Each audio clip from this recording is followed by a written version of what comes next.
Assalamualaikum warahmatullahi wabarakatuh. Perkenalkan, nama saya Yustika Aprilia dari Fakultas Keguruan Ilmu Pendidikan Ekonomi. Pada kesempatan kali ini, saya akan mempresentasikan proposal saya dengan judul Strategi Guru dalam Meningkatkan Motivasi Belajar dan Membentuk Karakter Siswa, kelas 10 SMA BINS.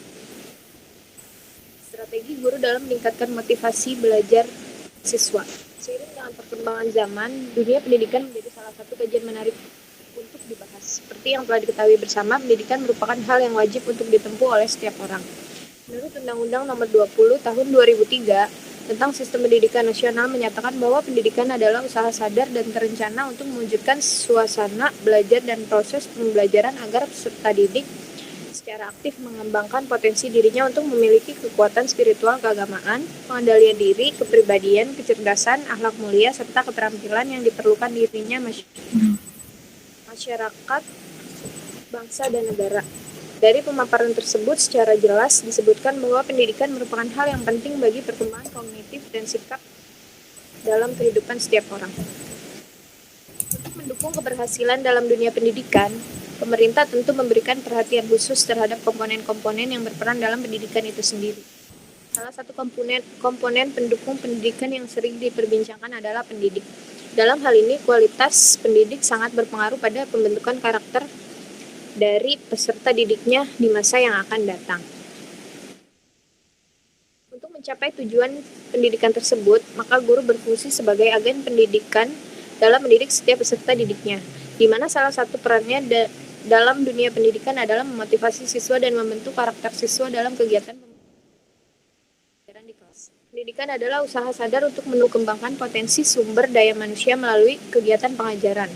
Salah satu faktor dari dalam diri yang menentukan keberhasilan tidaknya dalam proses belajar mengajar adalah motivasi belajar. Motivasi merupakan keseluruhan daya penggerak di dalam diri yang menimbulkan kegiatan belajar, yang menjamin kelangsungan dari kegiatan belajar. Motivasi belajar adalah faktor psikis yang bersifat non-intelektual. Seseorang yang punya inteligensi yang cukup tinggi bisa gagal karena kurang adanya motivasi dalam pembelajarannya. Motivasi mempunyai peranan penting dalam proses belajar mengajar baik bagi guru maupun siswa. Strategi guru dalam membentuk karakter siswa. Pendidikan adalah suatu proses sadar dan terencana dari setiap individu maupun kelompok untuk membentuk pribadi yang baik dan mengembangkan potensi yang ada dalam upaya mewujudkan cita-cita dan tujuan yang diharapkan. Orang yang mengalami perubahan bukan hanya berkaitan dengan perkembangan ilmu, pengetahuan, dan teknologi saja. Ada perubahan dan pergeseran dalam aspek nilai moral yang terjadi pada masyarakat. Kehidupan masa anak-anak zaman dulu sangat berbeda dengan kehidupan masa sekarang. Era globalisasi dan kehidupan modern yang mengakibatkan pergeseran nilai sosial yang akan berdampak pada diri anak-anak. Tidak heran jika moral, etika, dan tingkah laku pada anak-anak saat ini. Perubahan yang mengarah pada gaya kebarat-baratan. Peran guru sebagai pendidik merupakan peran yang berkaitan dengan tugas-tugas memberi bantuan atau dorongan, tugas-tugas pengawasan dan pembinaan, serta tugas-tugas yang berkaitan dengan disiplinkan anak agar menjadi patuh terhadap aturan-aturan di sekolah. Peran guru sebagai model atau contoh bagi anak. Guru harus memberi contoh yang baik kepada peserta didik, karena setiap anak mengharapkan guru sebagai contoh atau model baginya. Ini yang termasuk ke dalam guru sebagai agen atau sesuatu yang dicontoh untuk membantu pembentukan karakter pada siswa. Peran guru sebagai komunikator. Peran guru diharapkan dapat berperan aktif dalam membangun di segala bidang yang sedang dilakukan.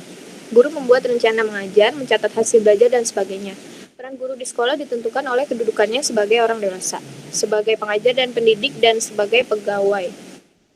Berdasarkan kedudukannya, sebagai guru ia harus menunjukkan kelakuan yang layak bagi guru menurut harapan masyarakat.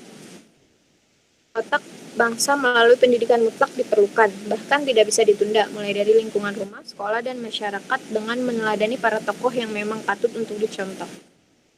Maka dari itu, sangat penting peranan guru dalam meningkatkan motivasi belajar dan pembentukan karakter siswa dengan strategi yang sudah disiapkan oleh pendidik tersebut. Karena pada hakikatnya, pendidikan merupakan bagian dari suatu hal yang penting untuk dicapai.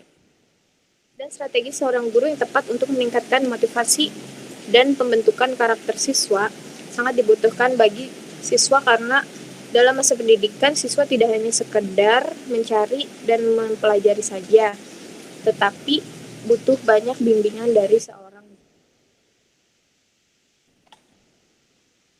Sekian dan terima kasih. Mungkin itu saja yang bisa saya sampaikan dari isi proposal yang sudah saya buat. Mungkin dari Ibu atau Bapak ada yang ingin bertanya atau mengoreksi, saya persilahkan. Baik, saya ingin bertanya, menurut kamu seberapa pentingnya strategi guru dalam meningkatkan motivasi belajar dan membentuk karakter siswa? Terima kasih, saya izin menjawab. Strategi guru dalam meningkatkan motivasi serta membentuk karakter siswa sangat penting karena guru merupakan agen yang dapat mendidik setiap peserta didiknya. Dan guru menjadi bagian dari pendorong motivasi serta meningkatkan pembinaan dan mendisiplinkan siswa agar patuh terhadap aturan-aturan di sekolah. Jadi, pada intinya, strategi yang dibuat guru akan sangat berpengaruh bagi siswanya.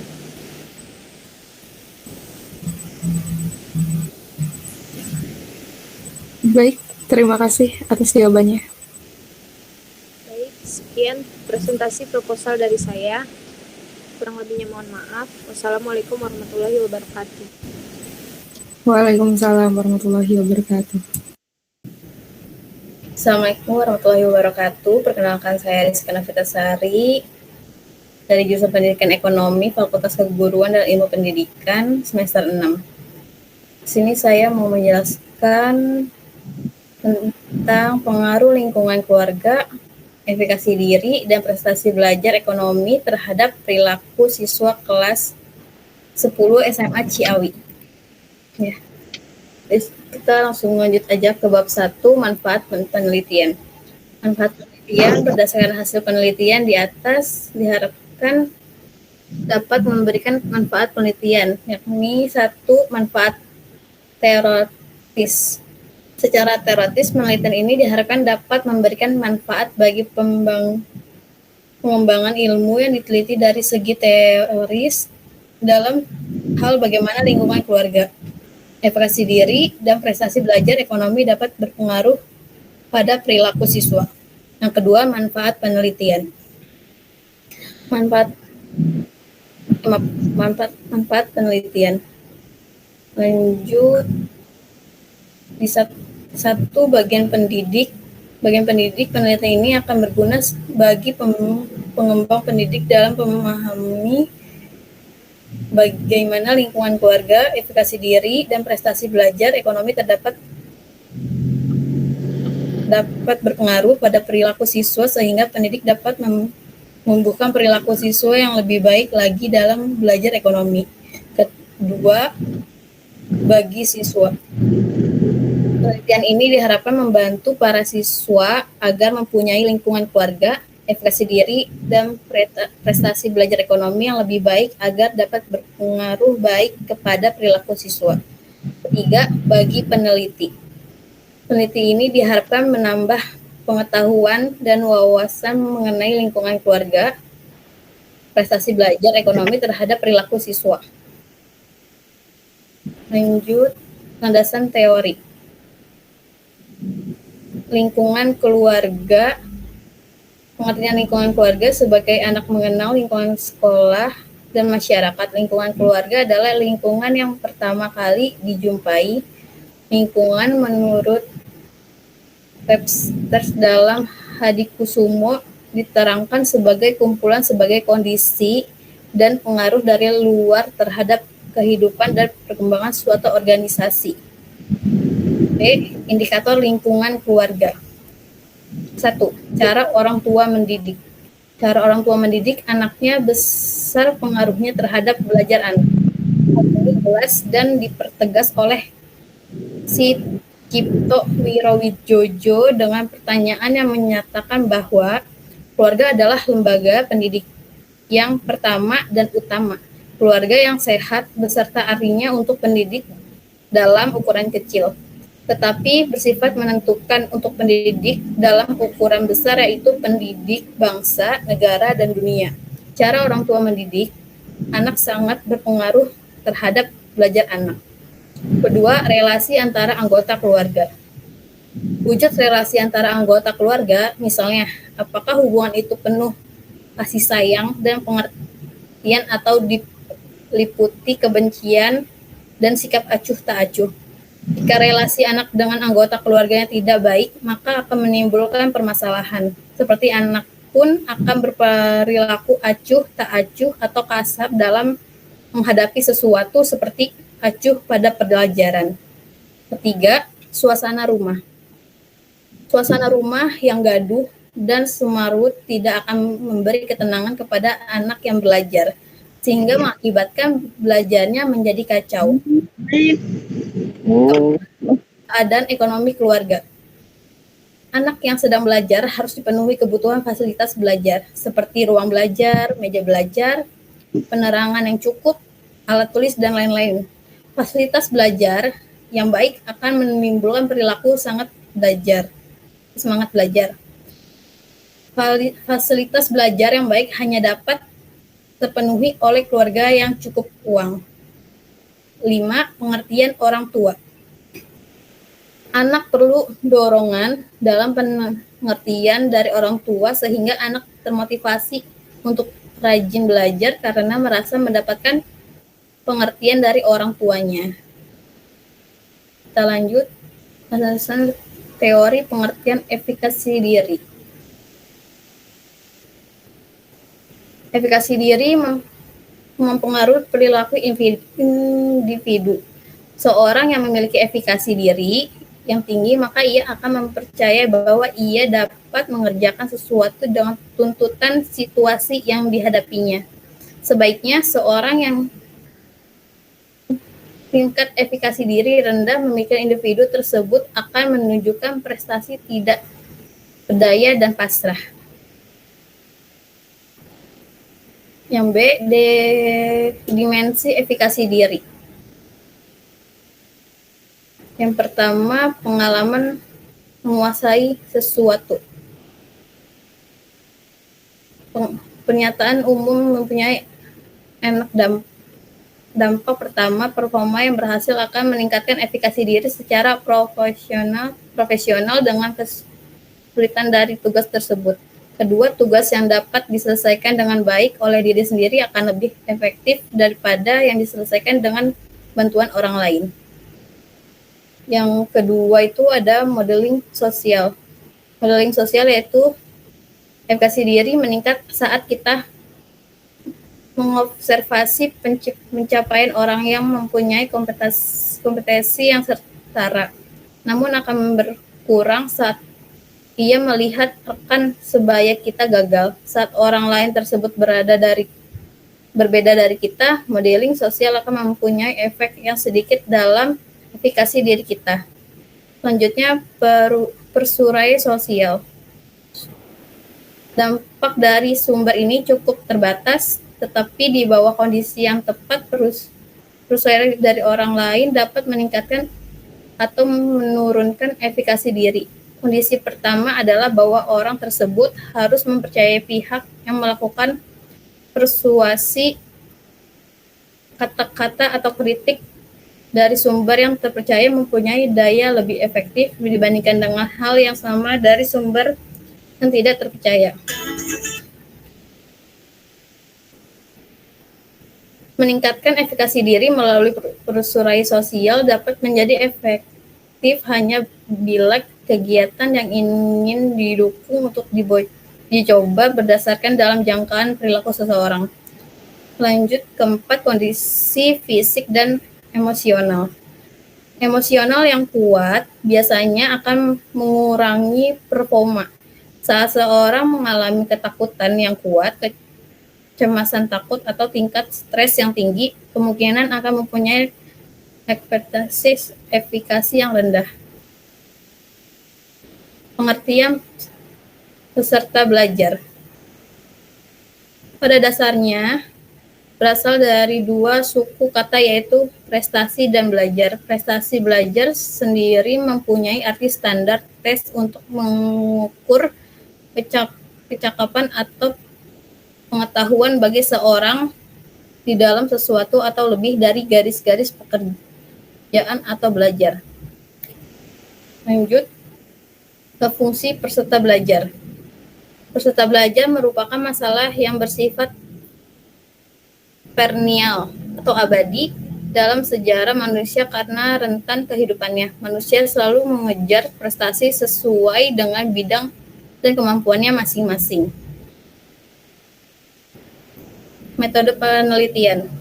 Metode penelitian yang digunakan dalam penelitian ini adalah menggunakan metode penelitian kuantitatif. Adapun tujuan dari penelitian korelasional ini bertujuan untuk mengetahui sejauh mana variabel berkaitan dengan variabel-variabel lain berdasarkan koefisien korelasi. Penelitian ini dimaksud untuk mengetahui seberapa besar kaitannya antara persepsi siswa tentang kompetensi pedagogik guru, motivasi belajar siswa terhadap hasil belajar siswa. Teknik pengumpulan data. Teknik pengumpulan data yang digunakan dalam penelitian ini adalah teknik studi pustaka dan angket. Studi kepustakaan merupakan langkah yang penting di mana setelah seorang penelitian menetapkan optik penelitian, langkah selanjutnya adalah melakukan kajian yang berkaitan. Assalamualaikum warahmatullahi wabarakatuh. Yang saya hormati Bapak Arif Maulana sebagai penguji, serta Ibu Rizka sebagai pembimbing saya. Mohon izin untuk memperkenalkan diri saya, Rafid Abdillah dari Prodi Pendidikan Ekonomi.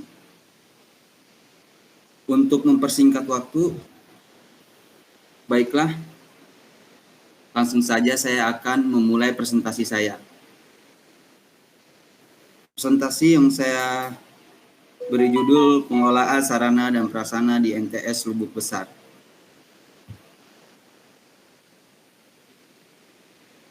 Bab 1 berisi sarana dan prasarana pendidikan. Sarana dan prasarana pendidikan merupakan komponen penting dalam pendidikan dan menjadi satu dari 8 standar nasional pendidikan. Begitu pentingnya sarana prasarana pendidikan sehingga setiap institusi berlomba-lomba untuk memenuhi standar sarana dan prasarana pendidikan demi meningkatkan kualitas proses pembelajaran.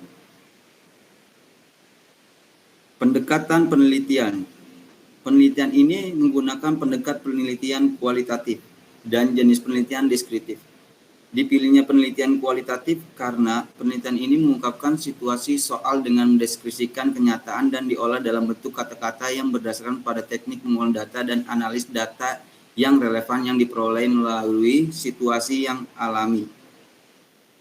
Jenis penelitian yang saya gunakan deskriptif karena untuk mendeskripsikan suatu objek, fenomena atau masalah sosial yang dijelaskan dalam tulisan yang bersifat naratif. Penelitian ini mendeskripsikan dan menganalisis tentang pengelolaan sarana dan prasarana di MTS Lubuk Besar. Bab 2 saya berisi subjek penelitian dan waktu dan tempat penelitian. Untuk subjek penelitian yang saya buat, ini adalah semua orang yang terlibat dalam pembelajaran di MTS Lubuk Besar.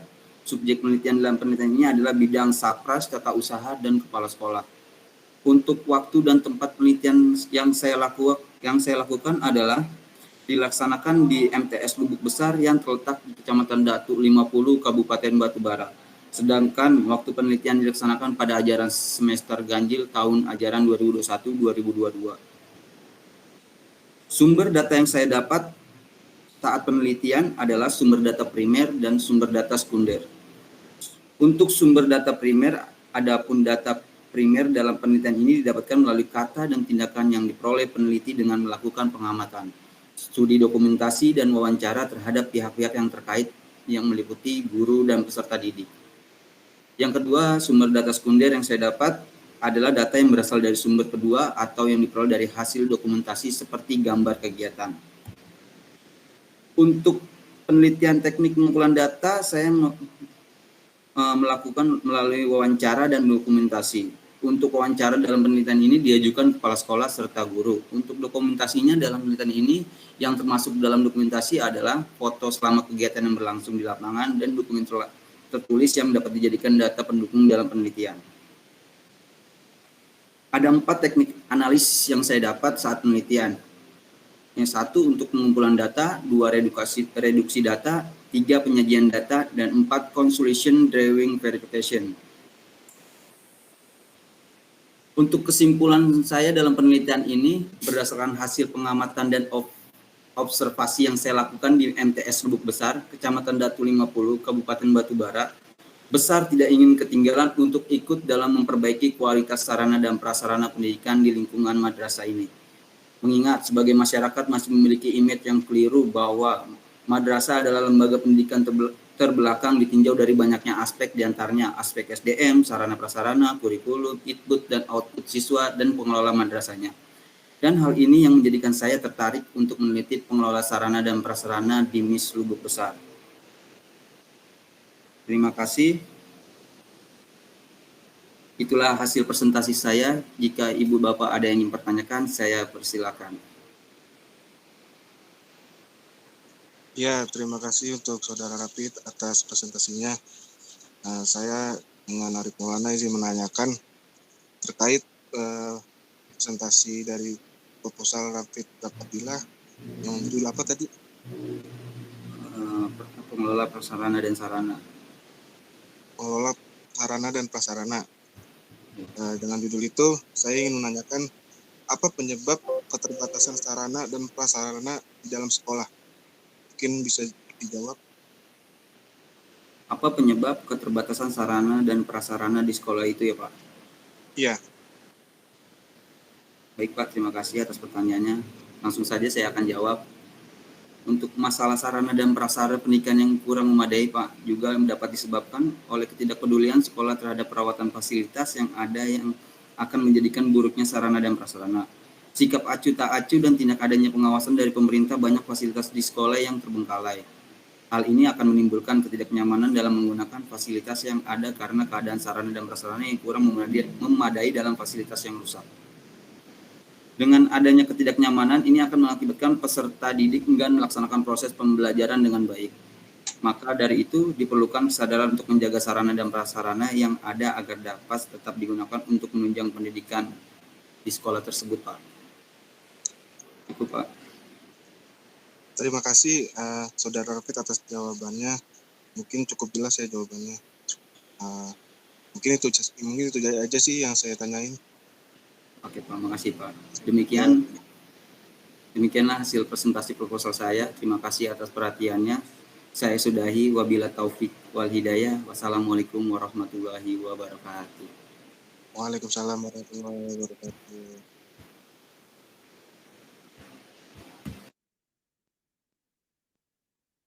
Assalamualaikum warahmatullahi wabarakatuh.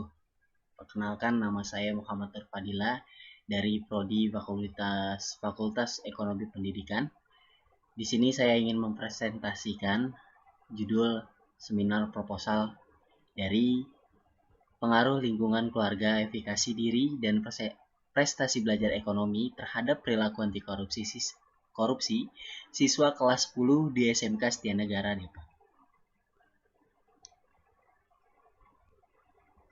Ya, pendahuluannya yaitu di sini ada lingkungan keluarga, yaitu lingkungan keluarga merupakan lingkungan pendidikan yang pertama dan utama bagi anak yang memberikan tuntunan dan contoh-contoh bagi anak. Yang kedua dari efikasi diri adalah keyakinan kita pada kemampuan diri sendiri untuk bisa memainkan peran penting dalam cara kita untuk berpikir, bertindak, juga perasaan kita terkait tempat kita di dunia. Yang ketiga yaitu adalah kebanyakan orang mungkin masih menganggap kalau korupsi itu hanya sebatas perbuatan seseorang mengambil uang yang bukan haknya. Padahal korupsi itu sebenarnya bisa muncul dari berbagai penyebab dan bahkan tempat terjadi korupsi tidak hanya sebatas di area politik. Percaya atau tidak, sebenarnya perbuatan korupsi tersebut juga bisa terjadi di sekolah. Contoh dari efikasi diri adalah efikasi menurut Ormot tahun 2019 adalah keyakinan yang dimiliki seseorang bahwa dirinya mampu menjalankan tugas tertentu atau meraih sasaran tertentu. Ciri-ciri efikasi diri adalah menentukan atau meyakinkan diri sendiri tentang kemampuannya, atau bisa mencapai kreativitas dengan kemampuan dirinya sendiri. Faktor-faktor yang mempengaruhi efikasi diri adalah faktor dari lingkungan dan membuat lingkungan tersebut bisa meyakinkan dirinya sendiri. Menurut Susanti tahun 2019 3.32_33 menyatakan bahwa prestasi belajar adalah kemampuan menyelesaikan hal yang sulit, menguasai, menggauli, menandingi, dan melampaui mahasiswa lain sekaligus mengatasi hambatan dan mencapai standar yang tinggi.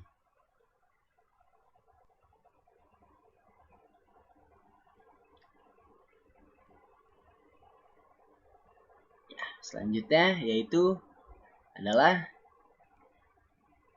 Menurut Sugiono, pengertian metode penelitian adalah cara ilmiah untuk mendapatkan data dengan tujuan dapat dideskripsikan bahwa dibuktikan, dikembangkan, dan ditemukan pengetahuan teori untuk memahami, memecahkan, dan mengantisipasi masalah dalam kehidupan manusia. Sugiono tahun 2012. Ya, itu saja yang bisa saya sampaikan. Kurang lebih mohon maaf. Terima kasih. Wassalamualaikum warahmatullahi wabarakatuh.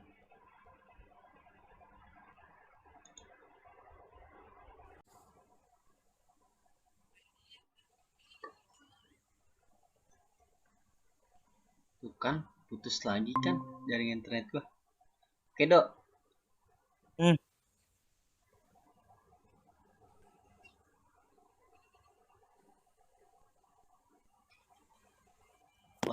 Ya mungkin itu saja yang bisa saya sampaikan dari PPT seminar proposal saya yang berjudul dengan pengaruh lingkungan keluarga, efikasi diri, dan prestasi belajar ekonomi terhadap perilaku anti korupsi siswa kelas 10 di SMK Setia Negara Depok.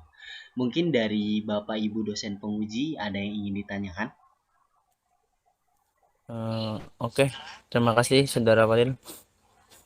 Yang saya ingin tanyakan itu adalah apa sih yang membuat Anda sebagai peneliti ini sangat tertarik mengambil sebuah judul yang seperti ini?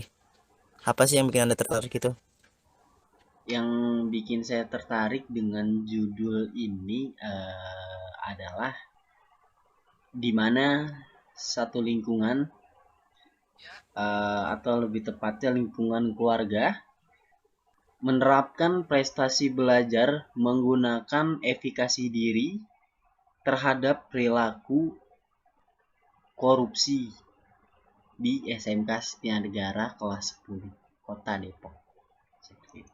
Kenapa saya menerapkan judul ini? Karena judul ini sangat penting ya untuk para pendidik siswa dan siswi kita, terutamanya untuk para dewan guru yang mengajarkan atau menuangkan ilmunya terhadap para peserta didik.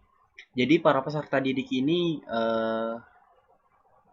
ingin sekali ilmu-ilmu yang diterapkan oleh guru tersebut atau di lingkungan keluarga terhadap efikasi diri dan prestasi belajar ekonomi terhadap perilaku anti korupsi siswa. Yang dimaksud efikasi diri dan prestasi belajar itu adalah efikasi diri itu mengembangkan diri kita sendiri menggunakan prestasi belajar anti korupsi. Seperti itu. Jadi kalau efikasi diri kita sudah kuat dan prestasi belajar kita sudah memumpuni, pasti kita akan terhindar dengan namanya korupsi. Korupsi ini contohnya adalah bukan di dunia politik saja. Jadi korupsi ini bisa terlibat dalam dunia persekolahan. Contohnya seperti bolos sekolah, bolos di jam pelajaran, seperti itu contohnya. Ya, oke, baik Bapak Ibu dosen penguji, mungkin itu saja yang bisa saya sampaikan. Kurang lebihnya mohon maaf, bisa dikoreksi kembali. Terima kasih.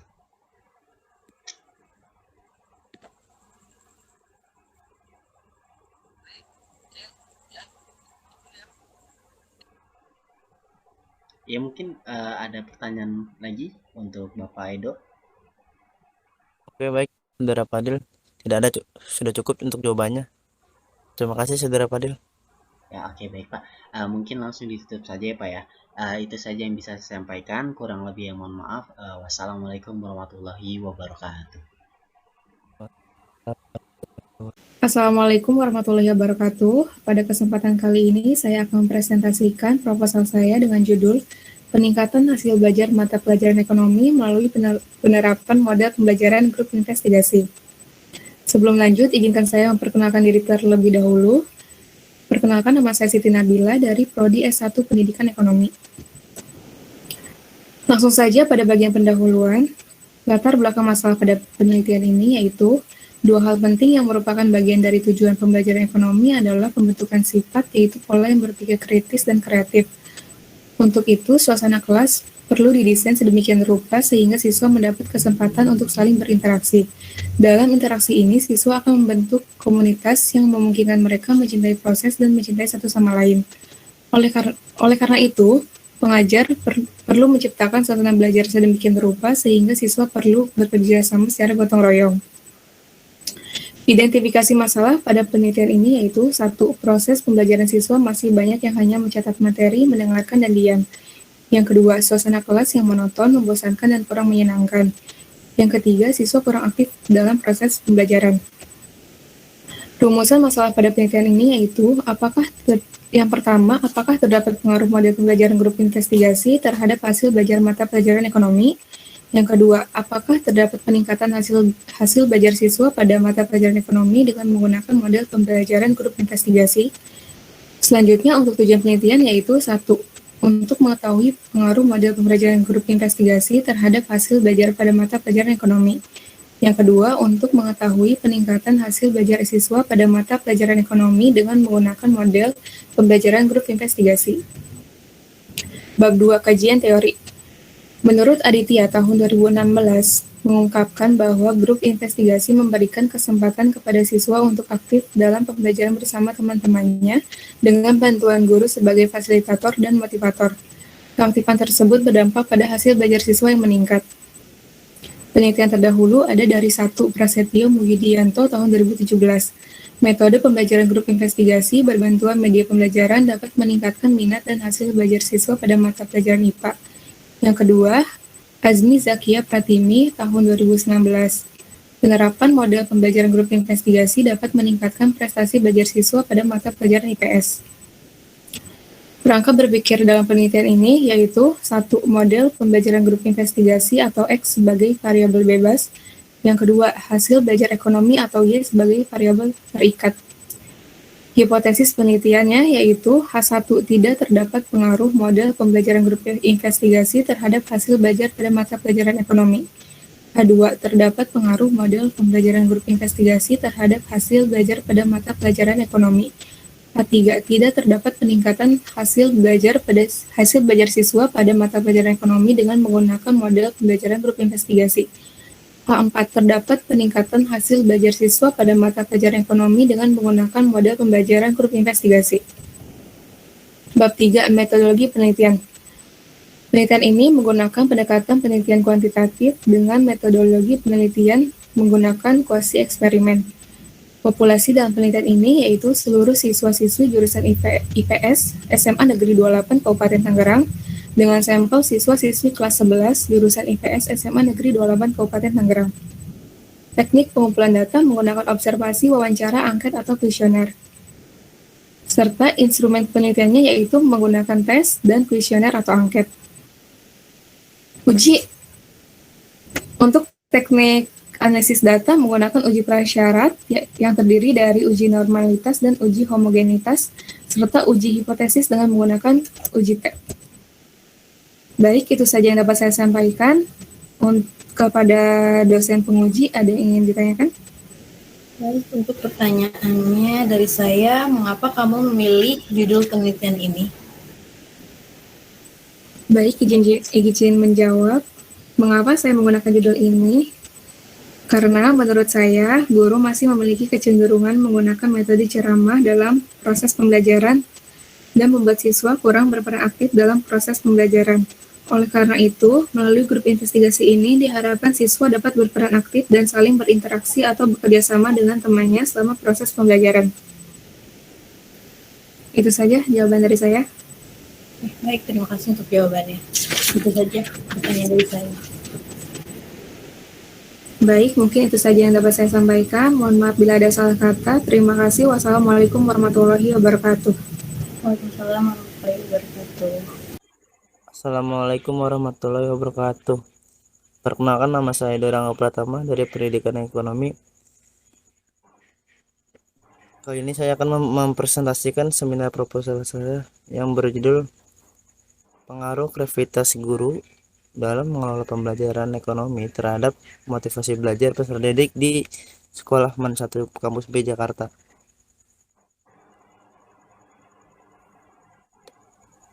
Latar belakang masalah yang saya ambil kali ini yaitu kreativitas guru adalah kemampuan guru menciptakan hal-hal baru dalam mengajar sehingga memiliki variasi di dalam mengajar yang akan membuat peserta didik akan lebih aktif dan lebih kreatif. Dalam proses pembelajaran ini, guru sangat berperan penting dalam memotivasi belajar pada peserta didik. Proses pembelajaran ini akan berhasil manakala peserta didik mempunyai motivasi yang sangat tinggi dalam belajar. Dan untuk memperoleh hasil belajar yang sangat optimal, guru dituntut sekreatif mungkin dalam membangkitkan motivasi belajar bagi peserta didik, sehingga terbentuklah suatu belajar yang sangat efektif. Dan berdasarkan hasil wawancara saya dengan beberapa peserta didik di MAN 1 Kampus B Jakarta, mengemukakan bahwa kreativitas guru dalam mengelola pembelajaran ekonomi ini masih kurang, dan ini dibuktikan dengan kurangnya antusiasnya peserta didik dalam mengerjakan tugas ekonomi. Keterlambatan peserta didik dalam pengumpulan tugas yang diberikan oleh gurunya, serta kurang antusiasnya juga peserta didik untuk mengungkapkan pendapatnya dalam proses pembelajaran ekonomi. Dan selanjutnya itu terdapat ada rumusan masalah dan tujuan peneliti. Rumusan masalah kali ini yaitu bagaimana seorang guru dalam mengkreativitasnya mengelola belajar ekonomi di MAN 1 Kampus B Jakarta. Dan yang kedua, bagaimana motivasi belajar peserta didik dalam mengikuti pembelajaran ekonomi. Yang ketiga, apakah terdapat pengaruh kreativitas guru dalam mengelola pembelajaran ekonomi terhadap motivasi belajar peserta didik. Setelah rumusannya, di sebelah terdapat suatu tujuan peneliti, dan bisa dibaca aja di situ ada tujuannya. Yang selanjutnya itu manfaat penelitian. Di sini manfaat penelitian terdapat ada dua, yaitu manfaat teoris dan manfaat praktis. Dari manfaat teoritis ini, pertama adalah sebagai bahan informasi bagi lembaga pendidikan yang lainnya, khususnya bagi tenaga pendidik atau guru, dapat membentuk dan menghasilkan guru yang memiliki kompetensi yang sangat kreatif. Dan yang kedua, sebagai bahan tambahan juga pengetahuan bagi peneliti, khususnya dalam prosedur kegiatan ini, penelitian ini yang bersifat ilmiah.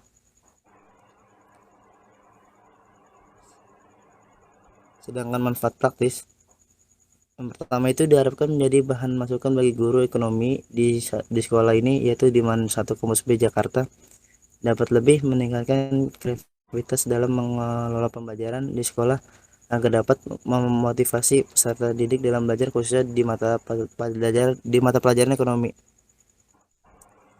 Dan yang kedua ini diharapkan menjadi bahan masukan bagi kepala sekolah MAN 1 Kampus B Jakarta agar lebih ditingkatkan lagi profesionalismenya tenaga pengajar sehingga menghasilkan output pendidik yang sangat berkualitas. Selanjutnya di situ ada tinjauan pustaka. Di tinjauan pustaka ini saya mengambil dari KBBI dan seorang peneliti yaitu Mulyasa. Dan dari KBBI ini, kreativitas itu diartikan sebagai kemampuan untuk mencipta atau daya cipta. Apabila arti dari kata kreativitas ini dapat diartikan secara global, dapat menyangkut dengan sesuatu yang sangat penting dalam kehidupan setiap manusia. Dan menurut dari peneliti Mulyasa ini, Kreativitas ini merupakan suatu bidang kajian yang kompleks dan menimbulkan berbagai perbedaan pandangan yang terletak pada bagaimana kreativitas itu didefinisikan. Dan selanjutnya di situ ada indikator guru kreatif. Di situ terdapat ada 6 indikator yang bisa dilihat dengan barang-barang. Selanjutnya ada kajian pustakanya. Kajian pustaka ini terdapat motivasi belajar dan indikator motivasi belajar. Dan motivasi belajar ini saya ambil dari salah satu peneliti, yaitu McDonald. Apa sih yang dimaksud dari McDonald tentang motivasi belajar? Dan beliau menyatakan bahwa motivasi adalah perubahan suatu energi dalam diri kita pribadi seseorang yang ditandai dengan timbulnya perasaan dan reaksi untuk mencapai suatu tujuan. Dan selanjutnya di situ ada kerangka berpikir. Penelitian ini terfokus pada 2 hal pokok, yaitu kreativitas guru dalam mengelola pembelajaran ekonomi dan memotivasi belajar peserta didik di satu kampus di Jakarta. Dan untuk menjawab perumusan masalah yang telah dipaparkan peneliti pada bab pertama, peneliti menggunakan teori motivasi belajar ini peserta didik dan kreativitas guru. Dan selanjutnya di situ ada hipotesis. Hipotesis ini yang saya ambil ada 2. Berdasarkan permasalahan yang telah dipaparkan peneliti, dapat dirumuskan hipotesis penelitian ini sebagai berikut. Hipotesis alternatif ini terdapat yang pertama, hipotesis pertama hipotesis yang terdapat pengaruh kreativitas guru dalam mengelola pembelajaran ekonomi terhadap motivasi belajar peserta didik di satu kampus Jakarta. Sedangkan hipotesis 0 atau hipotesis statistik tidak terdapat pengaruh kreativitas guru dalam mengelola pembelajaran ekonomi terhadap motivasi belajar peserta didik di satu kampus Jakarta. Dan di sini juga ada lokasi dan jadwal penelitian saya. Dan selanjutnya itu terdapat metode penelitian saya juga. Metode penelitian ini merupakan penelitian kuantitatif. Yang saya pakai itu kuantitatif. Dan metode penelitian kuantitatif ini dapat dikatakan sebagai metode yang digunakan peneliti pada populasi atau sampel tertentu. Pengumpulan data menggunakan instrumen penelitian analisis data bersifat statistik dengan tujuan untuk menguji hipotesis yang telah ditetapkan. Nah, di situ ada contoh populasi, sampel, rumus, dan teknik pengumpulan data, dan ada kuesioner juga. Dalam penelitian ini saya menggunakan populasi peserta didik di satu kampus di Jakarta dengan populasi 100 peserta didik, yaitu 100 siswa. Dan sampelnya peserta didik itu kita menggunakan 80 orang. Dan selanjutnya di situ ada kisi-kisi instrumen penelitian. Bisa dibaca aja. Dan juga bisa dilihat di barang-barang juga. Dan selanjutnya di situ ada desain penelitian. Setelah ini, di desain penelitian ini menunjukkan hubungan kausal, yakni hubungan yang bersifat sebab akibat, di mana hal ini dilakukan untuk mengetahui adanya pengaruh variabel independen atau X kreativitas guru dalam mengetahui adanya pengaruh di pembelajaran ekonomi dengan variabel independen atau Y motivasi belajar peserta didik. Adapun lebih jelasnya dengan desain penelitian ini digambarkan dalam bentuk bagan, yaitu di situ juga bisa dilihat aja ada rumusannya juga. Yang selanjutnya di teknik pengumpulan data. Di penelitian ini saya mengambil kuantitatif atau dengan cara observasi. Yang pertama itu pengamatan observasi adalah pengumpulan data yang digunakan bila penelitian berkenaan dengan perilaku manusia, proses kerja, gejala-gejala alam, kejadian dari presentasi saya.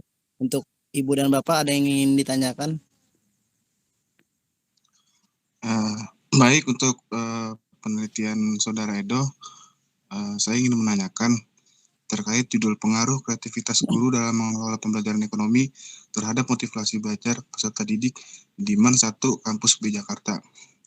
Saya ingin menanyakan, kenapa judul tersebut Anda gunakan di penelitian di salah satu sekolah di Jakarta itu? Terima kasih. Oke, baik, saya izin jawab, Pak. Kenapa saya mengambil judul ini? Karena saya tertarik dengan salah satu di sekolah ini bahwa kreativitas guru dalam mengelola pembelajaran ekonominya masih kurang. Dan ini dibuktikan dengan kurangnya antusiasnya pengumpulan tugas para peserta didik dalam mengerjakan tugas ekonomi. Oke, itu aja, Pak, yang udah saya jawab. Baik, terima kasih atas jawabannya. Mungkin itu aja yang saya tanyakan. Terima kasih. Sekian dari presentasi saya. Wassalamualaikum warahmatullahi wabarakatuh.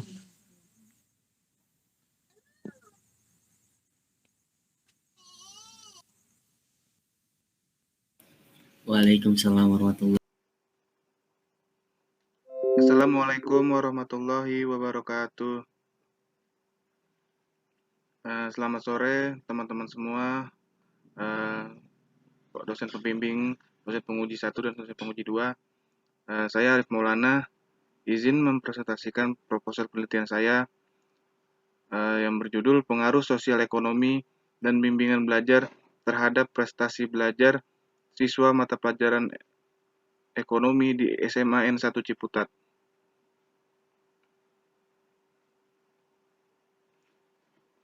Pengertian prestasi belajar. Prestasi belajar dari kata achievement yang berarti bahwa hasil yang telah dicapai atau dengan kata lain satu tingkat khusus dengan kesuksesan karena mempelajari tingkat tertentu dari sebuah percakapan atau keahlian dalam belajar. Seiring diartikan sebagai satu tingkat khusus perolehan atau hasil keahlian dalam karya akademis yang dinilai oleh guru-guru melalui tes yang dibekukan. Kedua, ada faktor yang mempengaruhi prestasi belajar. Faktor internal yang pertama yaitu keadaan atau kondisi jasmani dan rohani siswa. Kedua, faktor eksternal. Faktor eksternal yaitu kondisi lingkungan di sekitar siswa. Yang ketiga, faktor pendekatan belajar, yaitu jenis upaya belajar siswa yang meliputi strategi dan metode yang digunakan siswa untuk melakukan kegiatan pembelajaran. Lalu selanjutnya, batas penilaian prestasi belajar. Seorang pendidik harus mengetahui batasan dalam menilai keberhasilan atau prestasi belajar siswa. Penilaian keberhasilan bukan hal yang mudah bagi pendidik, karena keberhasilan memiliki arti yang sangat luas. Keberhasilan belajar peserta didik mencakup seluruh ranah yaitu kognitif, afektif, dan psikomotor. Pada kenyataannya, seringkali antara ranah tersebut terjadi perbedaan. Seorang siswa dengan nilai tinggi untuk pelajaran moral atau agama baru bisa saja peserta tersebut berperilaku kurang baik dalam kehidupan sehari-hari. Selanjutnya, pengertian kondisi sosial ekonomi. Keadaan sosial ekonomi setiap orang itu berbeda-beda dan bertingkat. Ada yang keadaan sosial ekonominya tinggi, sedang, dan rendah. Sosial ekonomi menuntut adalah kedudukan atau posisi seseorang dalam kelompok manusia yang ditentukan oleh jenis aktivitas ekonomi, pendapatan, tingkat pendidikan, jenis rumah tinggal, dan jabatan dalam organisasi.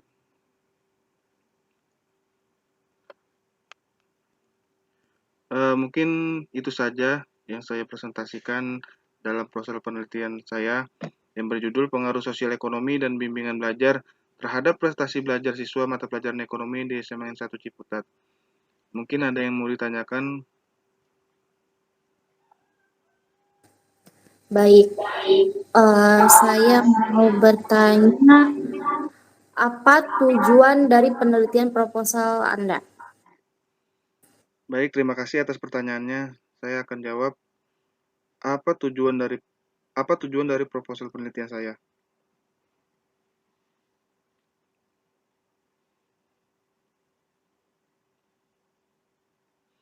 Tujuan penelitian dari proposal saya yaitu pengaruh status sosial ekonomi terhadap prestasi belajar siswa mata pelajaran ekonomi kelas 11 program IPS di SMA 1 Ciputat.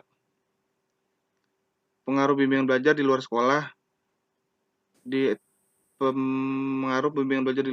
terhadap prestasi belajar siswa mata pelajaran ekonomi kelas 11 program IPS di SMA 1 Ciputat. Ketiga, pengaruh status sosial ekonomi dan bimbingan belajar di luar sekolah terhadap prestasi belajar siswa mata pelajaran ekonomi kelas 11 program IPS di SMA 1 Ciputat. Mungkin itu aja jawabannya.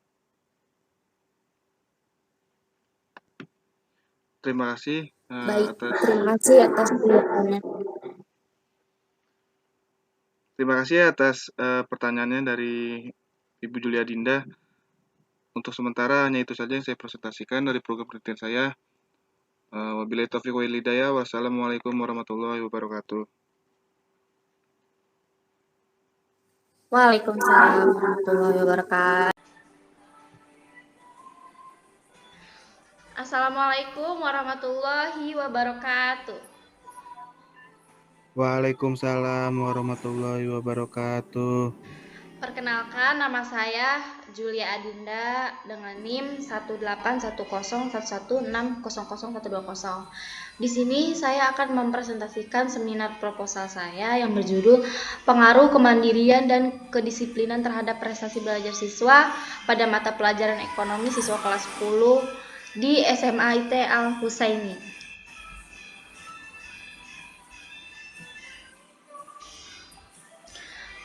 Di sini saya akan menjelaskan pengertian pendidikan. Pendidikan merupakan suatu proses mencerdaskan kehidupan bangsa, meningkatkan kualitas manusia Indonesia, serta mewujudkan tujuan nasional bangsa Indonesia. Proses pendidikan yang dilakukan di sekolah merupakan kegiatan pendidikan belajar dan mengajar untuk mencapai tujuan pendidikan.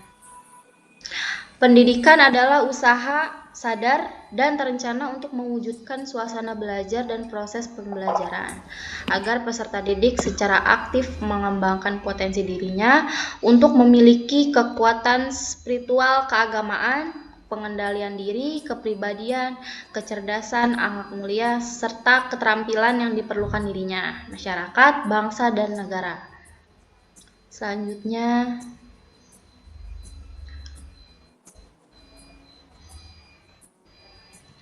pengertian kemandirian.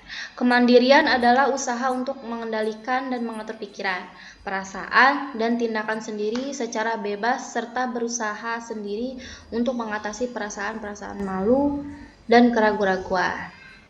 Kemandirian juga merupakan suatu sikap individu yang diperoleh secara kumulatif selama perkembangan, dan individu akan terus belajar untuk bersikap mandiri dalam menghadapi berbagai situasi sehingga individu pada akhirnya mampu berpikir dan bertindak sendiri. Selanjutnya,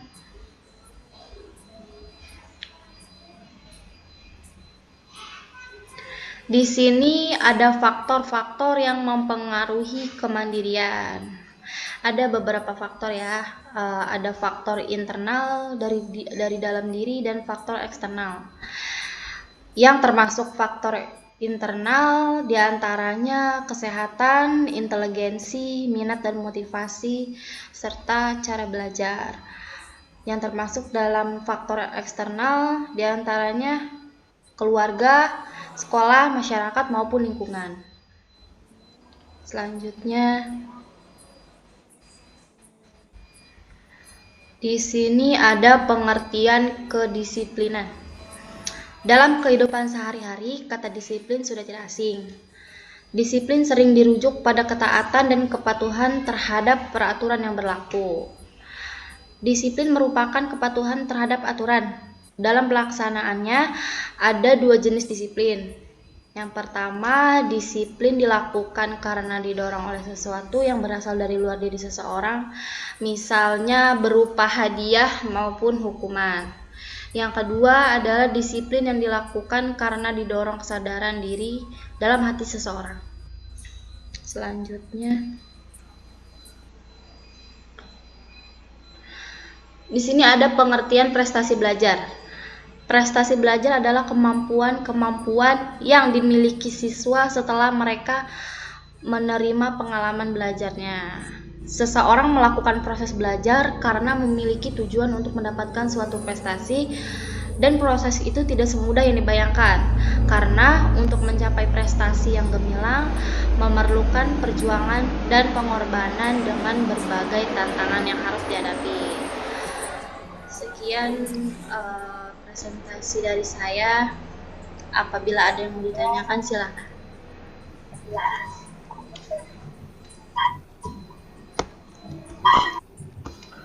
Baik, terima kasih. Cukup jelas tadi penjelasan dari penelitian tersebut. Saya ingin menanyakan kepada Saudara Julia Dinda atas proposalnya, yaitu mengapa penelitian ini penting kalau Anda gunakan? Baik.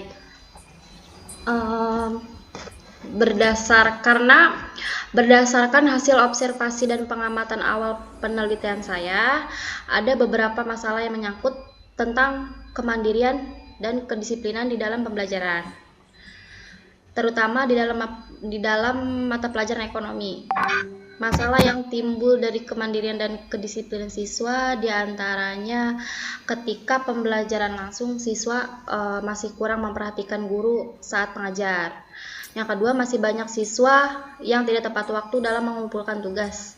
Yang ketiga, masih banyak siswa masih datang terlambat. Maka dari itu, penelitian ini penting dilakukan karena siswa harus memiliki jiwa kemandirian dan kedisiplinan. Karena kemandirian dan kedisiplinan itu suatu serangkaian proses diri yang menjadikan siswa menjadi lebih baik dan bertanggung jawab dalam ketaatan. Itu saja yang bisa saya jawab.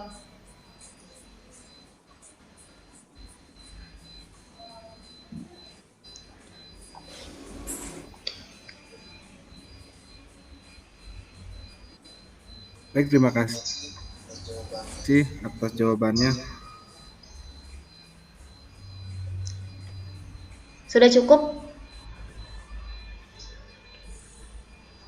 Cukup, terima kasih atas jawabannya. Saya cukup puas atas penjelasan dari penelitian tersebut. Mungkin itu saja. Baik. Baik, sekian dan terima kasih. Saya akhiri presentasi saya. Wassalamualaikum warahmatullahi wabarakatuh. Waalaikumsalam warahmatullahi wabarakatuh.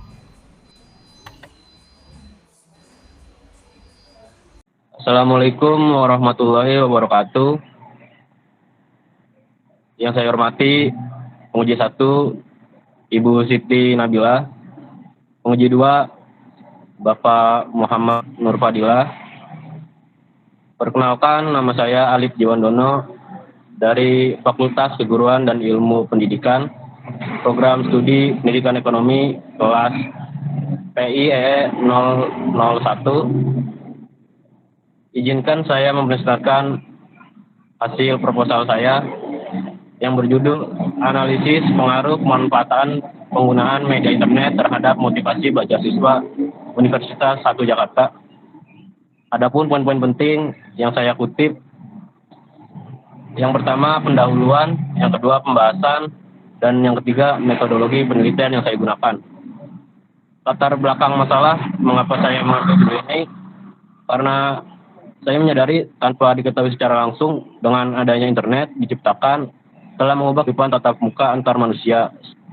Telah mengubah kehidupan masyarakat sebelumnya, adapun perubahan tersebut dapat kita jumpai yaitu perubahan pola interaksi, bisnis, ekonomi, sosial, dan bahkan budaya di lingkungan masyarakat tersebut.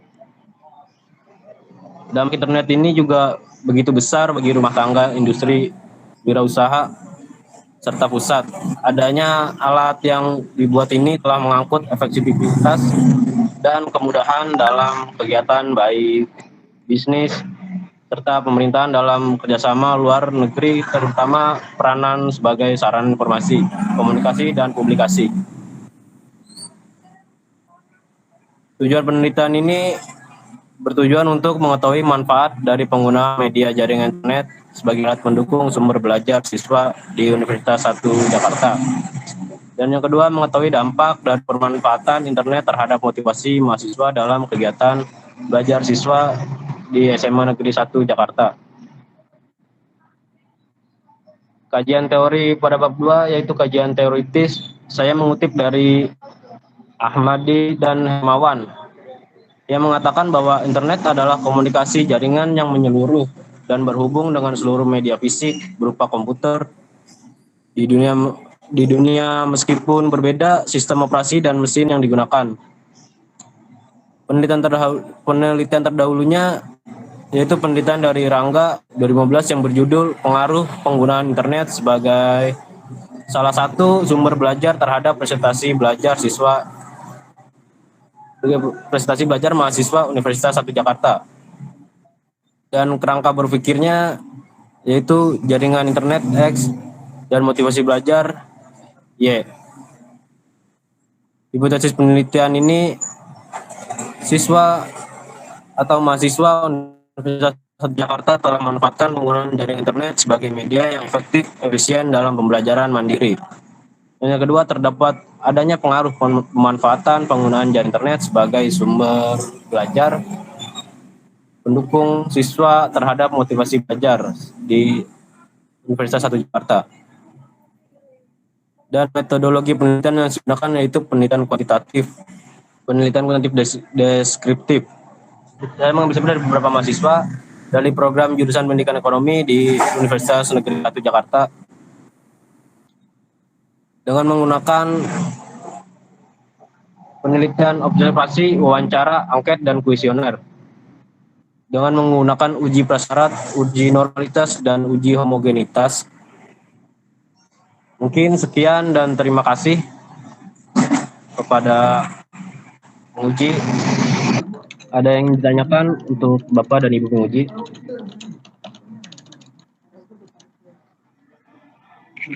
Ya oke, baik, Saudara Alif, mungkin di sini ada yang ingin saya tanyakan ya. Mohon maaf kalau boleh tahu untuk isi dari judul tersebut apa ya, dan tujuan apa untuk ngambil dari judul tersebut. Terima kasih. Baik, terima kasih Bapak Nur Fadilah. Di sini saya mengambil judul ini karena dari yang saya lihat, internet menjadi sebuah kebutuhan khusus baik mahasiswa ataupun masyarakat, karena internet ini dalam membantu proses belajar mahasiswa apalagi di era pandemi seperti ini. Internet juga menawarkan berbagai macam informasi, permainan, dan juga hiburan. Kadangkala masyarakat ataupun mahasiswa merasa jenuh dan bosan jika tidak menggunakan internet selama sehari. Bahkan 1 jam tidak menggunakan internet rasanya hampa. Menurut penelitian yang saya dapat seperti itu sih, Pak.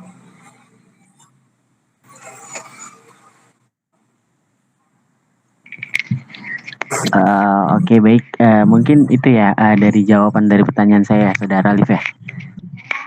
Iya. Ya, oke, baik. Mungkin ini Pak, sudah menjadi kebutuhan khusus atau ya Pak, terima kasih Pak. Ya baik, mungkin itu saja yang ingin saya tanyakan ya. Terima kasih atas jawabannya, Saudara Alif. Ya, terima kasih Pak.